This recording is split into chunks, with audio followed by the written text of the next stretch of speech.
Sir ये हमारी मांग पूरी नहीं होगी तो हम पूरा परिवार आत्महत्या कर लेंगे। इस गरीब परिवार, जो गरीब परिवार अगर ये मजदूरी न करे, अगर मजदूरी नहीं करेगा तो उनके एक दिन का खाना नहीं बन पाएगा। ऐसे परिवार को उन्होंने कहा कि 1 लाख रुपए के अगर लेके आओगे तुम्हारे बच्चों को मैं छोड़ दूंगा, और पैसा ना देने पर 4 दिन तक बच्चों को बैठाए रहे हैं। फिर उसको परिवार का कहने के अनुसार उसको ले गए किसी पुल पे ले जा करके वो फर्जी गहना उसके जेब में डाल के वीडियो बनाया, फिर चोरी के मुकदमे में उसको जेल भेज दिए। 20 तारीख के जेल भेजते हैं और 19 तारीख रात में जेल भेजते हैं। 20 तारीख इनके पास फोन आता है कि तुम्हारे बच्चे की तबीयत खराब है, आके मिल लो। जब ये लोग जाते हैं जनपद जौनपुर, तो जौनपुर सदर में बच्चा मृत पड़ा था। सरपताह थाना, उसके अंतर्गत एक गांव आता है महमूदपुर, जहां पर पुलिस एक आरोप में अजित कुमार गौतम को गिरफ्तार करती है और उसके बाद पुलिस अपने कस्टडी में सरपताह थाना में ऐसा बताया जा रहा है कि 3 दिन तक रखा गया बच्चे को, और उसके बाद अचानक से बच्चे इन्फॉर्मेशन दिया जाता है प्रशासन की तरफ से परिवार को कि बच्चा अब इस दुनिया में नहीं रहा, अर्थात बच्चे की मृत्यु हो चुकी है। और पूरा गांव सन्नाटा से एकदम दोस्तों खामोश हो गया। और अब डेड बॉडी की पोस्टमार्टम भी हो गई है और प्रशासन अभी तक कहीं न कहीं लापरवाही कर रहा था पूरे मामले में। लेकिन अब बहुजन समाज पार्टी के तमाम वरिष्ठ पदाधिकारी मौजूद यहाँ पर हैं और एसडीएम मौजूद हुए, सीओ मौजूद हुए और तमाम आला अधिकारी मौजूद हुए। सरपताह थाना के शाहगंज तहसील के क्या कुछ बात हुई है और सामने बॉडी रखी हुई है, लेकिन अब दाह संस्कार होगा। लेकिन क्या कुछ प्रशासन से बात हुई है, किस चीज़ पर परिवार एग्री हुआ है, बातचीत करेंगे। क्या नाम है? रंजीत नाम है। अच्छा, पूरा मामला कैसे क्या हुआ?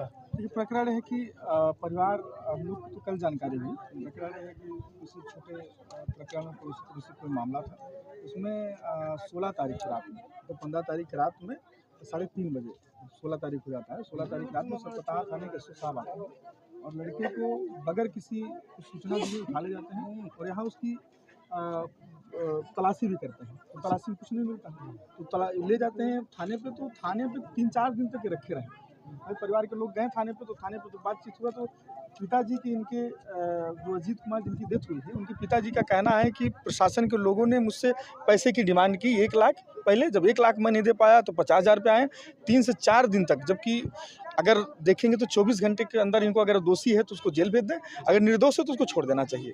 लेकिन प्रशासन के जितने भी चौकी इंचार्ज से लेके एसएचओ से लेके जितने भी पूरे थाने के लोग सब उसमें सम्मिलित हैं और वो लोग इस गरीब परिवार, जो गरीब परिवार अगर ये मजदूरी न करे, अगर मजदूरी नहीं करेगा तो उनके एक दिन का खाना नहीं बन पाएगा।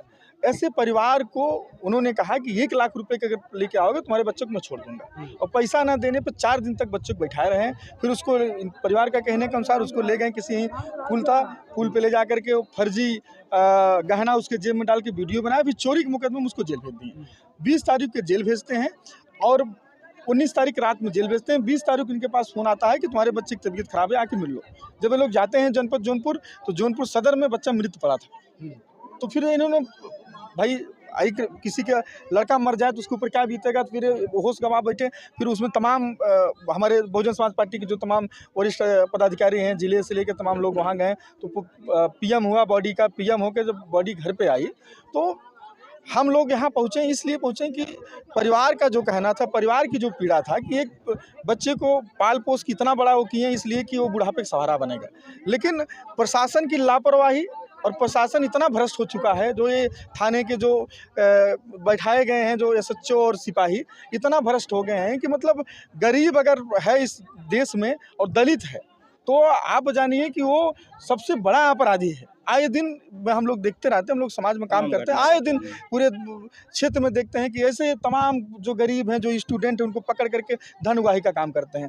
इनके निगाहों में अपराधी नहीं है, जो बड़ा अपराधी वो अपराधी नहीं है, वो तो सत्ता पक्ष के बहुत बड़ा पोषक बन चुका है। लेकिन अगर दलित है और गरीब है और थोड़ा सा पढ़ने लिखने में तेज है तो उसको बुला के तुरंत अपराधी बनाते हैं।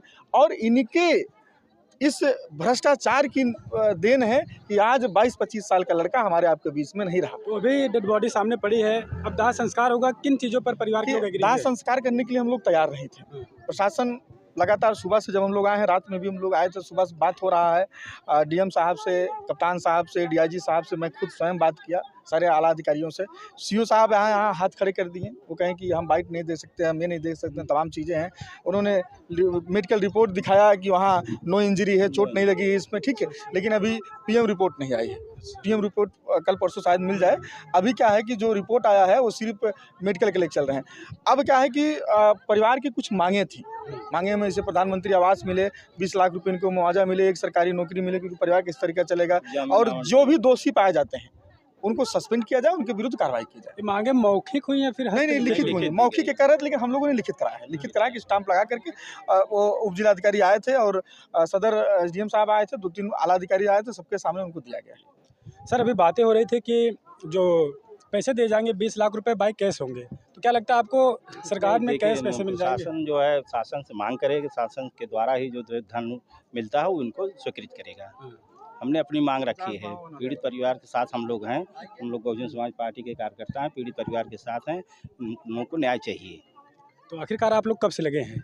कल से हम लोग लगे हैं, जब सूचना मिली है कि हम लोग कल गए, PM कराया गया और उसके बाद मजिस्ट्रेटियल जांच की मांग की गई, मजिस्ट्रेटियल जांच स्वीकृत हुई, मजिस्ट्रेट के समक्ष जो है PM हुआ, फिर वहाँ डेड बॉडी हम लोग ले आए परिवार को दिखाने के लिए।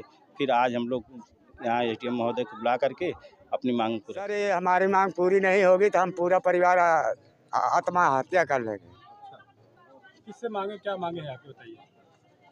क्या क्या चाहते हैं आप सरकार से? उनको लेके दे दिए हैं। लिख के दे दिए हैं आप? हाँ अच्छा 20 लाख रुपए आपने लिखा है? हाँ जी। और हम बता सरकारी रहे नल? इनको इनकी पहली डिमांड एक प्रधानमंत्री आवास दिया जाए। दूसरी डिमांड वो विकलांग जो है उनका लड़का, उसको छोटी मोटी कोई नौकरी दे दिया जाए जीने खाने के लिए। तीसरी मांग उस विकलांग को कृषि आवंटन दे दिया जाए। और चौथी मांग ये हैंडपम्प दे दिया जाए। पैसे क्या होंगे? पैसा हाँ 20 लाख रुपया ना, आर्थिक रूप की मदद के लिए। आपने किसको लिखित दिया है? SDM साहब को दिए हैं। क्या बोले SDM साहब? SDM साहब आश्वासन दिए हैं कि सारी बातें आपकी मान लीजिए। आश्वासन उन्होंने दे दिया। उन्होंने दिन तो नहीं बताया, लेकिन इन्होंने इतना आश्वासन दिए हैं कि आपकी मांगे पूरी होगी।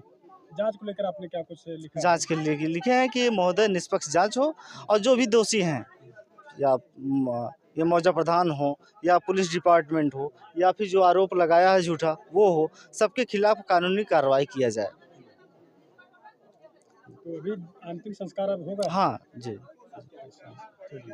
अंतिम संस्कार के लिए आप लोग तैयार हो? कोई बाधा नहीं, सारी बातें अगर मान ली जाती हैं तो हम लोग एकदम बिल्कुल अंतिम संस्कार के लिए तैयार हैं। अन्यथा नहीं मांगे पूरी होती तो जो इनके द्वारा कही गई बातें हैं वो कर लेंगे। पूरा परिवार आत्महत्या करने। कोई क्या बचा है कमाने वाला? नहीं, कोई बचा, विकलांग है, जो भी है सब विकलांग ही हैं। जी। अगर प्रशासन अपनी बात पे अटल नहीं रहा तो ये लोग जो कह रहे हैं कि आत्महत्या कर लेंगे, प्रशासन, चूंकि प्रशासन से हम लोग बाजने के भर के नहीं है, लाठी चलाने भर के नहीं, तो ये स्वतः जो है जो बता रहे हैं, बताइए आप, आत्महत्या कर लेंगे। आत्महत्या कर लेंगे सर, अगर हमारी मांग नहीं पूरी हुई तो हम। आपकी ही मांग है? हाँ जी धन्यवाद। तो देखिए जानने का हम लगातार प्रयास कर रहे हैं, और अब इस डेड बॉडी का दाह संस्कार होगा, अंतिम संस्कार होगा, लेकिन कुछ मांगे थी, परिवार की मांगे लिखित तौर पर दी गई है SDM महोदय को। लेकिन अब क्या कुछ होगा, पूरी अपडेट पर हम आपको बताने का प्रयास करेंगे, काम करेंगे। आप बने रहें और अपनी प्रतिक्रिया हमको बताइएगा। उत्तर प्रदेश से लेकर भारत में इस समय क्या कुछ हो रहा है, आप कैसे देखते हैं, पूरी खबर को बताइए।